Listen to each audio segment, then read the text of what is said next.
Dear students, आप लोगों का अप्रोच आई इसमें स्वागत है। पिछले वीडियो में हमने वैदिक धर्म के बारे में चर्चा किया था और इस वीडियो में वैदिक धर्म के अंतर्गत ही 16 संस्कार, यज्ञ और विवाह, और हम लोग देखेंगे कि ये जो 3 टॉपिक है छोटे से, ये ऐसे टॉपिक है जिसपे सामान्यतः हम लोग नहीं पढ़ते हैं और किस प्रकार से यहाँ प्रश्न के संभावनाएं हैं, और पढ़ते भी हैं तो बहुत सतही तौर पर। तो हमारा प्रयास होगा कि इस टॉपिक को कैसे इसके प्रति समझ विकसित किया जाए और कैसे सवाल आएंगे। तो पहले हम लोग देखते हैं, फिर इसके बाद इसके प्रश्न को देखने का प्रयास किया जाएगा। सबसे पहले हम लोग देखेंगे वैदिक यज्ञ। यहां देखिएगा, वैदिक यज्ञ से जो सवाल आएंगे प्रश्न, वो 2 प्रकार के प्रश्न होंगे। एक तो आएंगे इनके उद्देश्य से, प्री में ये 1 2 करके, या ए बी ज्यादा कॉमन है, ABCD करके ही, और दूसरा जो है इनके प्रकार से आएंगे। ठीक है, तो मैंने वैदिक धर्म में यज्ञ के उद्देश्य को बताया था। यहां संक्षेप में बता दे रहे हैं कि वैदिक जो यज्ञ का उद्देश्य था वो था राजा एवं राज्य के प्रभुत्व में वृद्धि। राजा और राज्य ये दोनों अपने शक्ति में, प्रभुत्व में वृद्धि करना चाहते थे। ये एक प्रमुख जो उद्देश्य था। और उत्तर वैदिक काल में जाकर जब राजत्व के और जो दैवीय अवधारणा है, पुरोहित वर्ग के द्वारा राजा को या राजा के ऊपर ईश्वरत्व का, देवत्व का आरोपण कर दिया गया, ईश्वर का प्रतिनिधि माना जाने लगा। तो वैसी स्थिति में बड़े यज्ञों का आयोजन किया जाने लगा। इस प्रकार यहां पे ये पहला पॉइंट है। दूसरा जो है वो है खाद्यान्न या कृषि उत्पादन में वृद्धि। देखिए क्या है, ये उद्देश्य भी था, लाभ जो है ये एक लाभ भी हो जाएगा। जरा ये बताइए, जब बड़े पैमाने पर लोग आएंगे अलग अलग जगहों से, उसके साम्राज्य के अलग अलग भागों से, दूसरे साम्राज्य से, तो वैसी परिस्थिति में अतिरिक्त उत्पादन की आवश्यकता होगी और उत्पादन में वृद्धि भी होगी। तीसरा जो कारण है वो यज्ञ का, वो यह है कि सीमांत प्रदेशों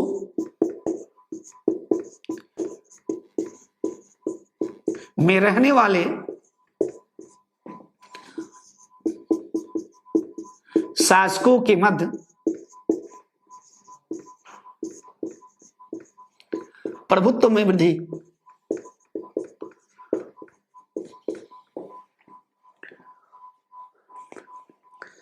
आपको पता है कि प्राचीन काल में, विशेषकर उत्तर वैदिक काल में, बहुत सारे शासक थे जो दूरस्थ क्षेत्र में, सीमांत क्षेत्र में शासन करते थे।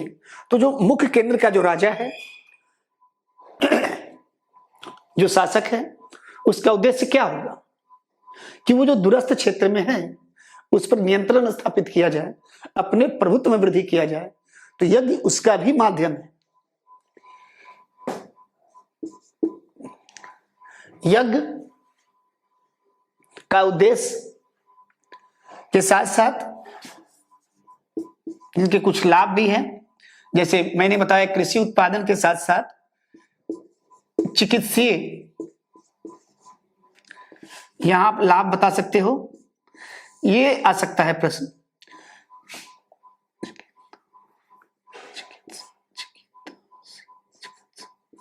चिकित्सा के क्षेत्र में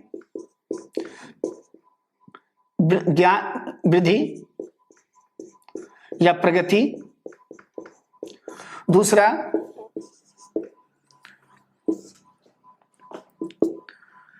कृषि उत्पादन में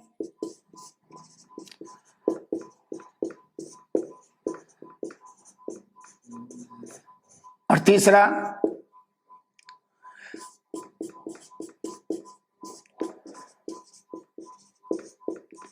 गणित के क्षेत्र में वृद्धि। और चौथा, सामाजिक गतिशीलता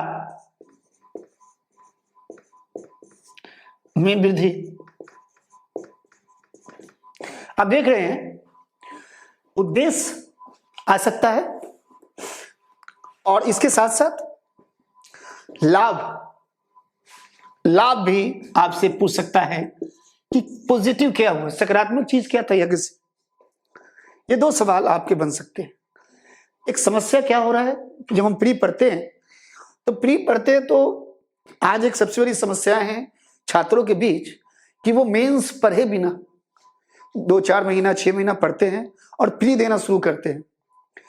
मैं बार बार ये बताने का प्रयास करता हूं बच्चों के बीच कि जब तक आपके मेंस तैयार नहीं है, मेंस के प्रति समझ विकसित नहीं है, कॉन्सेप्ट क्लियर नहीं है, तो प्री के स्तर पे समस्याएं आती है। यहां भी वही है। आपको लगता होगा कि सर ये यज्ञ के उद्देश्य क्यों पूछेगा।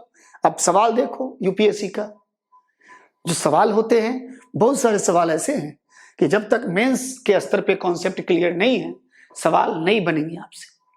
अब यहां हम लोग देखेंगे यज्ञ के बाद जो चीजें हैं।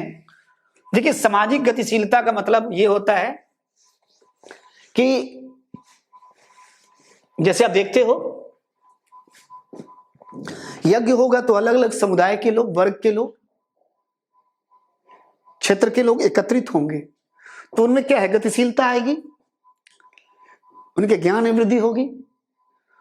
पृथकतावादी जो नीति है, कई चीजों के बारे में नहीं जानते, उसमें वृद्धि होगी।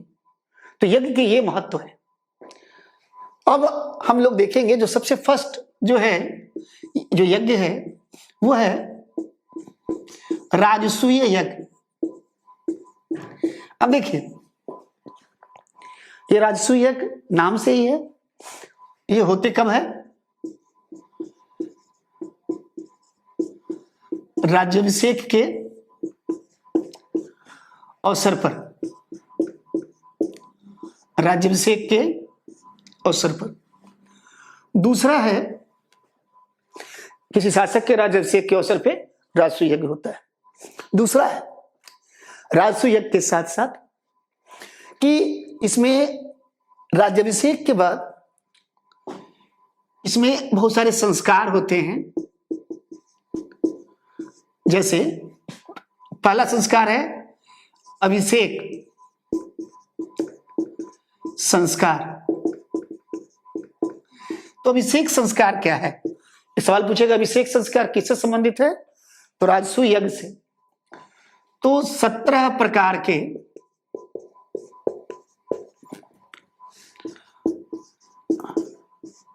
जलों से राजा के ऊपर छिड़काव, 17 प्रकार। अब गौर करना, ये जल के प्रकार क्या क्या है, जैसे नदी का जल, तालाब का जल, छोटे स्रोत का जल, वर्षा का जल, इस प्रकार 17 प्रकार हैं। और इसमें शूद्र को छोड़कर एक ब्राह्मण, एक क्षत्रिय और एक वैश्य के द्वारा राजा के ऊपर छिड़काव किया जाता था। इसके बाद आएगा दूसरा जो संस्कार होता है इसके अवसर पे वो है रत्न हविष संस्कार। ये रत्न हविष संस्कार, इसमें होता क्या है, इसको पढ़ने के पहले एक वर्ड को समझने का जरूरत है आपको। वो है रत्निन। उत्तर वैदिक काल में 12 रत्निन होते थे। इसको राजा के मुकुट का रत्न भी कहा जाता था। ये रत्निन थे क्या? ये रत्निन थे एक प्रकार से आप समझिए बाद में विकसित होने वाले ब्यूरोक्रेसी, नौकरशाही। 12 रत्निन होते थे और राजा द्वारा रत्न हविष संस्कार के दौरान इन रत्निनों को रत्न प्रदान किया जाता था। यानी राजा द्वारा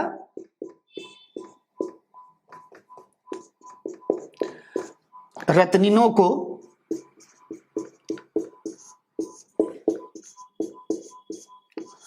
रत्न प्रदान करना, ठीक है।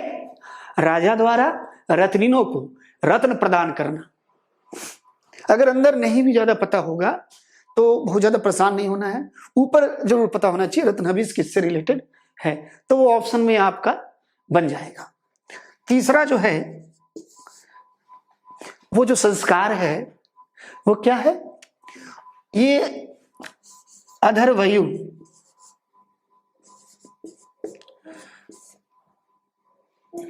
संस्कार। ये अधर्वयु संस्कार क्या है, इसमें राजा के ऊपर या राजा के पीठ पर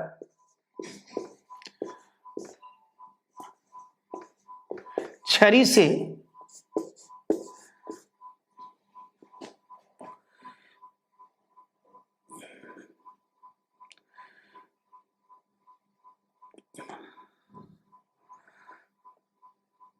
स्पर्श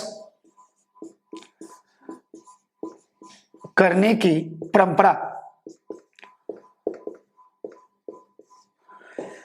एक छड़ी होती थी और राजा द्वारा क्या किया जाता था, इस छड़ी के द्वारा राजा के पीठ पे स्पर्श किया जाता था, है ना। कई जगह मैंने देखा लिखा है पीटने की नहीं, पीटने शब्द जो है वो ये छड़ी से स्पर्श किया जाता था पीछे से। एक प्रकार से इसका जो उद्देश्य था, अगर आप समझने का प्रयास करोगे इसको थोड़ा सा, तो इसका उद्देश्य क्या था, क्या जरूरी था, तो इसका उद्देश्य था दंड मुक्त करना। दंड मुक्त करना मतलब इस छड़ी के द्वारा इनके जो रत्निन होते थे वो राजा को सभी प्रकार के दंड से मुक्त करना चाहते थे। तो ये जो 3 संस्कार है आप देख रहे हो, ये एक तो क्या है, पहला अभिषेक, दूसरा रत्न हविष, तीसरा अधर्वयु। ये 3 संस्कार होते हैं राजसु यज्ञ के द्वारा। एक और चीज जो बहुत अच्छी चीज है इसी में है कि राजा के राज्याभिषेक से पूर्व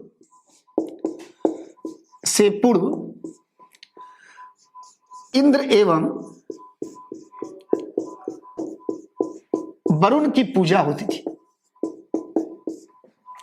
याद रखिएगा, राजा के राज्याभिषेक से पूर्व इंद्र एवं वरुण की पूजा। एक और चीज,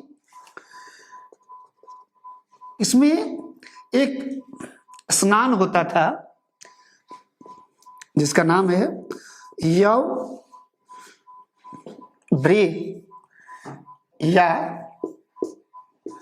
ब्रेव यम जन।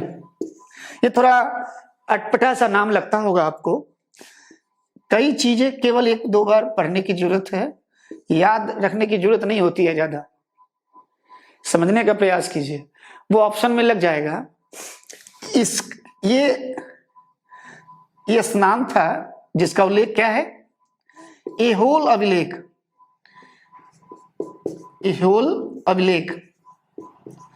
एहोल अभिलेख की रचना किया था रवि कीर्ति, और ये किससे संबंधित है? एहोल अभिलेख पुलकेशिन।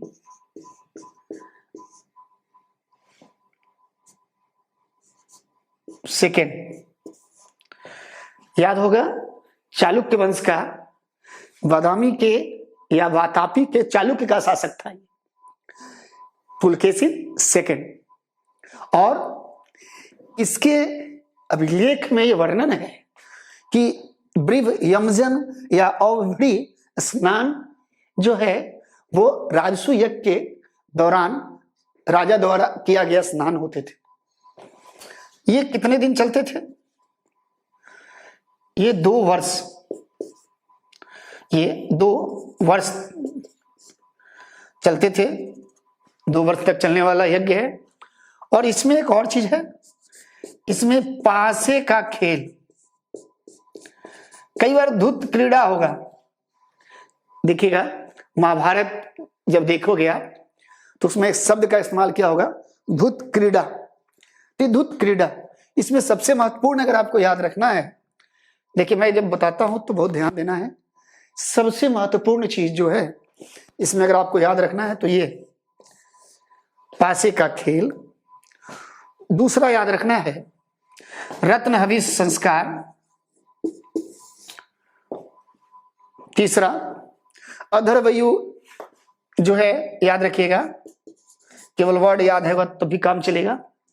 और 17 प्रकार के जल और राज्याभिषेक, तो नाम से ही पता चलता है राज्याभिषेक के अवसर पे। दूसरा पासे का खेल, तीसरा अधर्वयु, चौथा 17 प्रकार के जल, अगर अभिषेक ना याद हो तो ये देखिए आप, इसको कहते हैं राजसु यज्ञ। अब देखेंगे राजसु यज्ञ के बाद जो महत्वपूर्ण है हमारे लिए वो क्या है? वो है दूसरा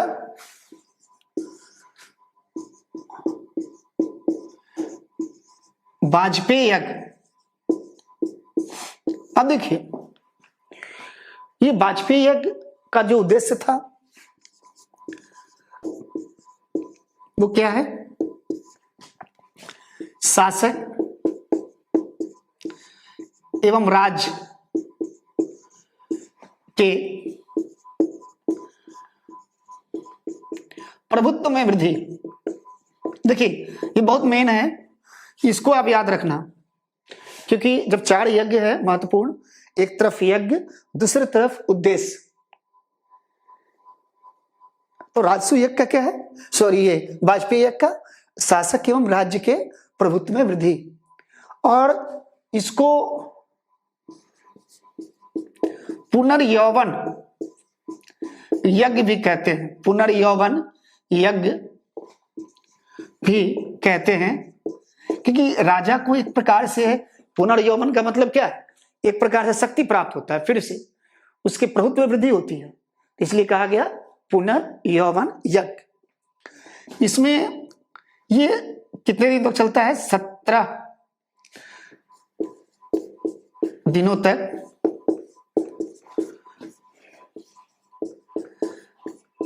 चलने वाला यज्ञ। इसके बाद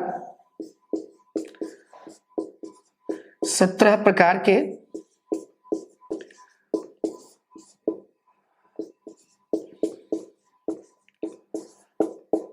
अब देखिए ये यज्ञ 17 दिनों तक चलता था। जब देखोगे राजसु यज्ञ तो 2 वर्ष तक, लेकिन अब जब आओगे वाजपेयी यज्ञ पे तो कितने दिनों तक चलता है? 17 दिनों तक। और 17 प्रकार के रथों का प्रयोग, इसमें 17 प्रकार के रथों का प्रयोग होता था, या आप ऐसे भी बोल सकते हो रथों का दौड़ आयोजित की जाती थी। इसमें 17 प्रकार के रथों की दौड़ का आयोजन। और जो सबसे महत्वपूर्ण है इसमें है सोम रस का पान। आपके अंदर भी बहुत उत्सुकता हो रही होगी, सर ये सोम रस सुने होंगे आप, ये मादक पेय था और मधोसी आता था ये पीने के बाद, और ये जो मिलता था हिमालय के मंजुवंत पर्वत पे, सोमरस। तो देवताओं का जो है ये रस था, ये आम आदमी का रस नहीं था। तो ये सोमरस का इसमें सारे इंपॉर्टेंट है। राजस्व यज्ञ बड़ा था, मैंने उसमें इंपॉर्टेंट चीज बता दिया लास्ट में फिर से। ये जो है शासक और राज्य के प्रतिनिधि, पुनर्यौवन, तो नाम से ही पता चल रहा है 17 दिन और 17 प्रकार के रथ का प्रयोग और सोमरस का पान आपके लिए वो है आपके चिर परिचित यज्ञ। और सबसे अधिक जो प्रसिद्ध यज्ञ है वो है अश्वमेध यज्ञ। अब देखना, इस यज्ञ के बारे में अभी रामायण दे रहा है। अब रामायण में इस यज्ञ के बारे में देखना, जब लव कुश का प्रसंग आएगा तो इसका जो उद्देश्य था वो था साम्राज्य विस्तार। देखिएगा कि जब राम जब श्रीलंका से आए जीतकर, तो उन्होंने अयोध्या में अश्वमेध यज्ञ का आयोजन किया। और जब आयोजन किया उन्होंने, तो उन्होंने इस यज्ञ में क्या होता है, एक जोड़े घोड़े को छोड़ा जाता है और वो घोड़ा पहले तो उसका पूजा अर्चना की जाती है, अनुष्ठान किया जाता है, छोड़ दिया जाता है। और वो घोड़ा जहां जहां तक जाएगा वो क्षेत्र अप्रत्यक्ष रूप से अश्वमेध यज्ञ संपन्न कराने वाले व्यक्ति के अंतर्गत, शासक के अंतर्गत आता था। और उस अश्व के पीछे कुछ एक बड़ी सी सेना होगी। अगर कोई व्यक्ति अगर उसके साम्राज्य विस्तार से, उसकी प्रभुता से सहमत नहीं है, तो उसे ये उस घोड़े को बंदी बना लेगा।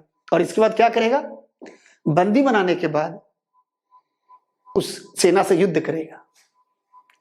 अगर वो युद्ध में पराजित कर देता है तो अश्वमेध यज्ञ कराने वाला व्यक्ति उसके अंतर्गत आ गया, वरना अन्यथा घोड़ा जहां तक जाएगा वो समस्त क्षेत्र अश्वमेध यज्ञ संपन्न कराने वाले व्यक्ति के अंतर्गत आ जाएगा। ठीक ऐसा ही हुआ था जब लव कुश ने उस घोड़े को बंदी बना लिया। इसके बाद उस सेना को भी हरा दिया। तब राम जी आते हैं, राम की सेना से युद्ध होता है। इसी बीच वाल्मीकि बीच बचाव करते हैं। तो इनका जो उद्देश्य है वो है साम्राज्य विस्तार। ये सामान्यतः 2 या 3 दिनों तक चलने वाला यज्ञ था। कितना दिन था? 2 या 3 दिन तक चलने वाला यज्ञ। और इसमें क्या होता था, घोड़े का मांस, एक मान्यता है कि घोड़े का मांस खाया जाता था। ये मान्यता के स्तर पर समझने का प्रयास करें आप। तो ये जो है यहां से सबसे मेन है साम्राज्य विस्तार। और ये तो घोड़ा अश्वमेध यज्ञ है, तो अश्व से ही घोड़ा जो है ये आ जाएगा क्लच में। तो ये 2 जो है मेन है। और चौथा देखिए, चौथा है पुरुषमेध यज्ञ। पुरुष मेध यज्ञ, इसका भी उद्देश्य समान है। ये जनरली पूर्वी भारत में ज्यादा लोकप्रिय था। और इसका जो उद्देश्य है वो था शासक के प्रभुत्व में वृद्धि। और इसमें जो है नर बलि दी जाती थी। और तीसरा जो इंपॉर्टेंट चीज है इसमें 25 यूपो का निर्माण।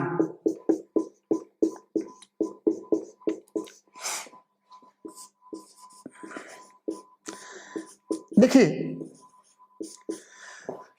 ये सबसे मेन है क्या, नर बलि, और दूसरा है 25 यूप यज्ञ स्तंभ का निर्माण किया जाता था यहां। ये दो चीज इंपॉर्टेंट है इसमें। तो इस प्रकार से आपने देखा 4 प्रकार के यज्ञ। अब यहां मैंने पहले ही बताया था सवाल कैसे आएंगे। तो देखिएगा, एक तरफ होगा यज्ञ और दूसरी तरफ क्या होगा, उद्देश्य अथवा तत्व। इसके अंतर्गत क्या होता था, या कोई संस्कार, जैसे दे देगा पुष्पमेध यज्ञ, तो इसमें क्या है, नरबलि। दूसरा है राजसूय यज्ञ, तो क्या होगा, पासे का खेल। तीसरा वाजपेयी यज्ञ, सोमरस का पान। अश्वमेध यज्ञ, तो उसके सामने क्या देगा, रथ दौड़ या घोड़े का मांस। तो इस प्रकार से आपको भविष्य में कभी भी देखिए, प्रिपरेशन का मतलब ये नहीं होता है कभी भी कि आप इसी साल पढ़ रहे हो तुरंत आ गया। आपका काम है कि एक होलिस्टिक अप्रोच विकसित करना, चीजों को समझ विकसित करना, चीजों के प्रति पढ़ना। कुछ सवाल आएंगे, कुछ इस साल नहीं भविष्य में आएंगे। प्रयास होना चाहिए इसी साल पास हो जाए, समझ रहे हैं। तो ये नहीं कि कुछ पढ़ते हैं कुछ छोड़ दिया जाए, ऐसे नहीं, एक होलिस्टिक अप्रोच विकसित किया जाए। अभी नेक्स्ट वीडियो में हम लोग विवाह एवं संस्कार को देखने का प्रयास करेंगे, ठीक है। आप इसको जो है पढ़िए। जिस प्रकार से 16 संस्कारों का वर्णन गृह सूत्र में है, इसी प्रकार से इस सूत्र में भी 6-8 प्रकार के विवाह का वर्णन है। दूसरी बार आपको ध्यान देना है, यहां ये जो 8 प्रकार है उसमें 4 है प्रशंसनीय और 4 है अप्रशंसनीय विवाह।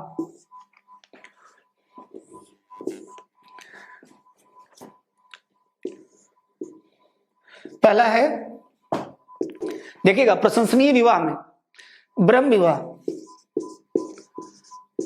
ब्रह्म विवाह। जो दूसरा है वो है दैव विवाह। तीसरा है आर्स, और चौथा है प्रजापत्य। इधर अप्रशंसनीय में क्या है, असुर विवाह, गंधर्व विवाह, राक्षस और पैशाच। अब यहां गौर करना है आपको, ये सवाल कैसे पूछेगा, एक तरफ विवाह और दूसरी तरफ उनके जो है कैसे होता है। अब देखिए, ब्रह्म विवाह में क्या है, सबसे उत्तम विवाह। ये क्या है, सबसे उत्तम विवाह। सबसे उत्तम विवाह कौन है, ब्रह्म विवाह। दूसरी चीज आप गौर करना बाबू, यहां पे जो सेकंड चीज है इसमें क्या है, सजातीय वर से विवाह संपन्न। मतलब सजातीय वर के द्वारा जो है वर से विवाह किया जाता था, और इसमें संस्कार या अनुष्ठान के द्वारा, अनुष्ठान के माध्यम से यह विवाह किया जाता था। क्या है ये दैव विवाह। ये यज्ञ कराने वाले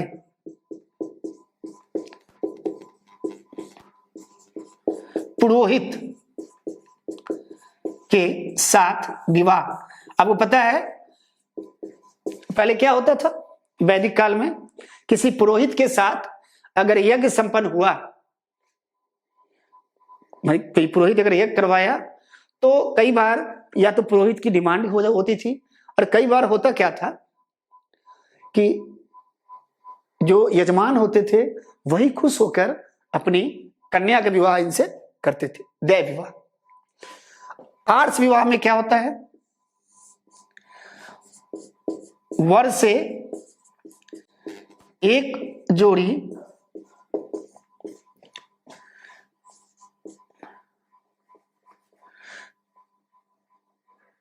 गाय लेकर, वर से एक जोड़ी गाय या बैल, दोनों में से कोई भी लेकर यह विवाह संपन्न किया जाता था, आर्ष विवाह। और लास्ट है प्रजापत। इसमें प्रस्ताव कहां से आता था, प्रस्ताव वर पक्ष से। प्रस्ताव कहां से, प्रस्ताव वर पक्ष से इसमें आते थे। प्रजापत्य विवाह में प्रस्ताव कहां से आ रहे हैं, वर पक्ष से आ रहे हैं प्रस्ताव, ये ध्यान देना है, ठीक है। इसके बाद देना है यहां ध्यान, ये चारों विवाह क्या है, ब्रह्म विवाह सबसे श्रेष्ठ है, उससे निम्न है देव, आर्ष और प्रजापत्य।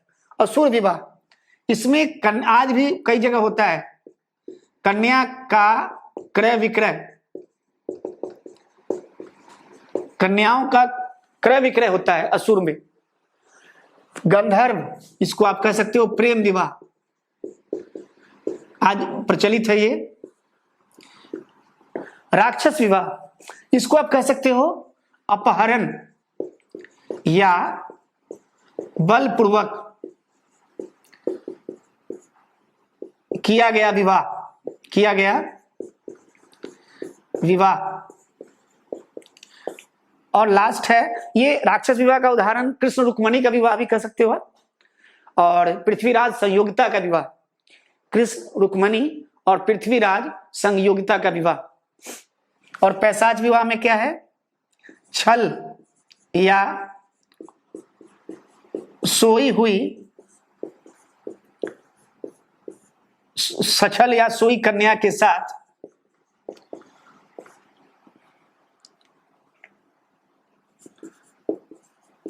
संबंध बनाकर किया गया विवाह।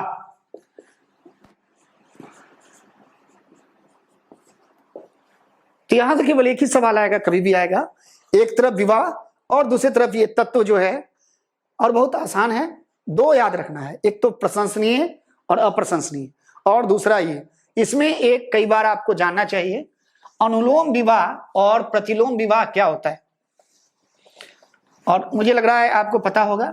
देखिए, ये बताने का पर्पज ये नहीं है कि बहुत कॉमन चीज है, कई बार हम बहुत सिंपल चीज को नहीं पढ़ते, और मेरा जो मुख्य उद्देश्य है वो है कि सिंपल हो या क्लिष्ट हो, यह बताना कि पढ़ना पड़ेगा सब, और बहुत ही सिस्टमेटिक और वैज्ञानिक रूप में। जैसे अनुलोम और प्रतिलोम, देखिए अनुलोम विवाह का मतलब है कि वर क्या होगा, उच्च कुल का, और कन्या क्या होगी, निम्न कुल से। और प्रतिलोम क्या होगा, वर निम्न कुल और कन्या उच्च कुल। तो जनरली प्रतिलोम विवाह को भारतीय समाज में उस समय, इवन अभी भी, बहुत बेहतर नहीं मानते। कन्या अगर उच्च कुल की हो और वर निम्न कुल का हो तो बोलाते हैं अरे। तो बाद में हम लोग देखेंगे किस प्रकार से, बाद के जो है वीडियो में, कि इससे कैसे चंडाल कहते हैं, किसको जो अम्बस्ट, किसको मलेच्छ, ये तो बाद में आएगा। तो मैंने बताया आपको यज्ञ, संस्कार और विवाह, इस पे आप ध्यान दीजिएगा, इनको पढ़िएगा, और जो है किस प्रकार से सवाल आएंगे, ठीक है। और इसको एक बार ज़्यादा मेहनत नहीं करना है, इस पे एक बार रीडिंग कर लीजिए, अगर पिछले साल क्वेश्चन है उसको बनाइए, मेन तत्व को याद रखिए। नेक्स्ट वीडियो में हम लोग देखेंगे, मिलते हैं आपसे। और मैं बार बार यही कहता हूँ कि कोई समस्या है तो उसको आप बताने का कष्ट करें, पूछने का कष्ट करें, पूछिए बेहिचक। और सबसे बड़ी चीज है कि यहाँ यह एक प्रकार से समझिए कि होलिस्टिक सिलेबस बताया जा रहा है, तो इसलिए ये लंबा चलने वाला चीज है, तो एक संबंध स्थापित होगा हमारे और आपके बीच, इसमें हेजिटेशन नहीं होनी चाहिए। और एक और चीज, लाइक और सब्सक्राइब साथ में ये भी करना ना भूलें। ठीक है, बहुत बहुत धन्यवाद आपका। ठीक, बाय।